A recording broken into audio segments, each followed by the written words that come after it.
Chapter 54, The Person Behind the Scenes. Han Yi, watching the female ghost disperse, finally breathed a sigh of relief. The task was finally complete. The spirit stones were now secured.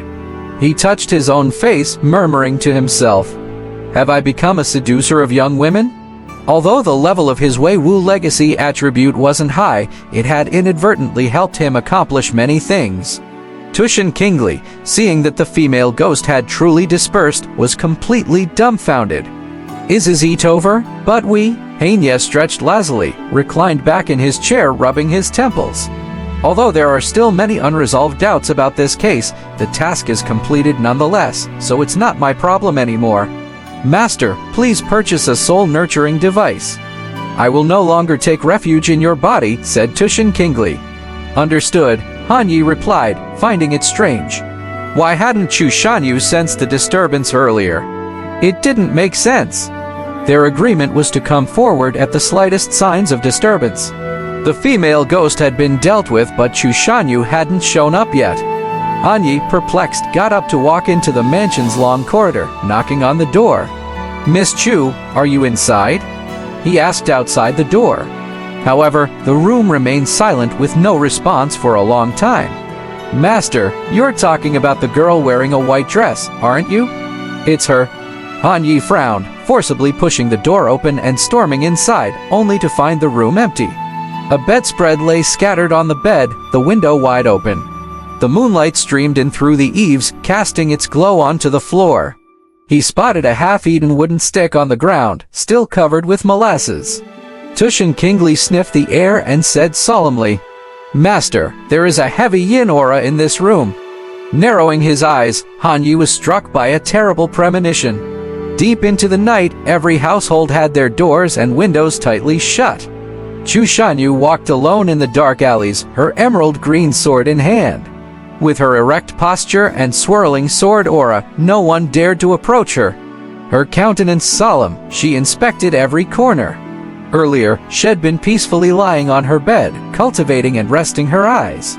Although cultivators didn't need prolonged sleep, cultivation was an essential replacement. However, she hadn't been resting long before she heard sobs coming from outside the window. Immediately jumping to her feet, she witnessed traces of the female ghost outside her window. Hence, she swiftly climbed out of the window and hastily pursued, determined to eradicate the female ghost. But in the blink of an eye, the female ghost had disappeared, while the crying continued intermittently. Curious to locate the source of the crying, she followed the sobs to this place. Chu Shanyu, drawn by the cries, ventured deep into the alley, finally discovering its origin. A pigtailed young girl, her back against Chu Shanyu, sat crying in the corner. The female ghost had vanished without a trace. The presence of a young girl in the eerie midnight hour was too baffling. Thus, she didn't rashly move forward. Instead, she unsheathed her sword and lashed out without holding back. A trespasser in the middle of the night, seeking her own death. With a mighty sweep of her sword, the little girl immediately turned into countless tendrils of black fog, scattering in all directions. The next instant, the black fog regrouped, standing atop the alley walls. Where the sword key fell, it left a pit 3 to 4 meters deep. She finally saw the face of the little girl, a pair of terribly black pupils, blue, black veins throbbing visibly on her cheeks, making her extremely ugly and indifferently cold. Ding ding, a clear bell rang in her mind, as if it was striking her soul. This made her startle. But in the blink of an eye, she awakened. Such a bizarre illusion held no sway over her. In half a breath's time, thick black fog emanated from the ground. And 7 or 8 bony, pale, and unclean ghost hands emerged from the earth, grabbing her ankles, arms, wrists, and body. They began to drag her directly to the underworld. One ghost hand even reached for her face. "Break!" Upon seeing this, Chu Shanyu promptly raised her sword, and from it flew out a burst of green sword ki, scattering in all directions, severing all the ghost hands. However, at that moment, she felt a chill down her spine as though someone was pinning her to the ground. In the space invisible to her, a ghost girl in white was mounting her, the ghost's pale hand choking her neck. Protector of Ziki sword, first style, true chastisement. The sword's edge hummed, and a wave of sword intent swept through. The dark aura on her back was directly shaken off and the ghost girl disappeared. But before it faded, the ghost girl pulled off her veil. The face of Chu Shanyu was exposed in the air, her brows furrowed, her face showed panic. She reached out to pick it up. But the veil was grabbed away by a big hand formed of black energy. Her body, raised by sword ki, fell back to the ground, her strength much diminished compared to before. The hand that supported the sword was trying her best to stay calm. With a firm gaze, she looked at the cluster of ghostly mist coiled above, and couldn't help but ask in a deep voice, "Where are you exactly? Evidently, you're also the one behind Lady Chen's demise, right?"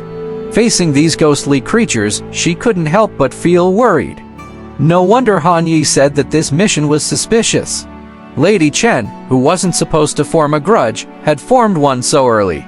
It turned out that there was a demon cultivator causing mischief behind the scenes. The disciples of the Dragon Sparrow sect are so formidable. Even the hate-filled ghosts that I created are easily dealt with by you, which is really out of my expectation. A harsh and unpleasant voice came from the alley. A figure clothed in black robe, wearing a hood, and holding a flag in his right hand, emerged from the darkness, his voice sounding very familiar. A plump middle-aged face appeared in front of her, showing excitement, cruelty, and sleazy smile. "Liu Fugui, it's you." Shuxianu widened her eyes, looking at the figure in front of her, rather taken aback. It was the head manservant from the Yamen, Liu Fugui. She could not discern Liu Fugui's level of cultivation, indicating that he was more powerful than her. Liu Fugui licked his lips, looking at Chu Shanyu alone. He inhaled the scent on the veil. Giggling, "Such fair skin, such a beautiful lady. I've never seen a woman with such snowy skin and such a good figure in this life. Liu Fugui, you despicable demon cultivator." Chu Shanyu spoke in an icy tone. "Ha ha ha!" Liu Fugui burst into a hearty laugh, his face squirming, turning into a strange old face. And laughed, "Who is Liu Fugui? Take a good look at who I am. I didn't expect that the commission would attract 2 disciples from the Dragon Sparrow sect. I wasn't planning to mess with you. After all, the Dragon Sparrow sect is prospering in Qingyun State and it's not easy to provoke." But Liu Fugui revealed a salacious smile, drool dripping from his mouth. "The aura on you really fascinates me. A natural sunflower water yin body, the perfect main soul for my soul-suppressing banner. With you here, my strength is sure to skyrocket." Upon seeing the soul-suppressing banner in his hand, Chu Shanyu seemed to understand something and asked, "So you killed Lady Chen too? You cruel and disgusting man."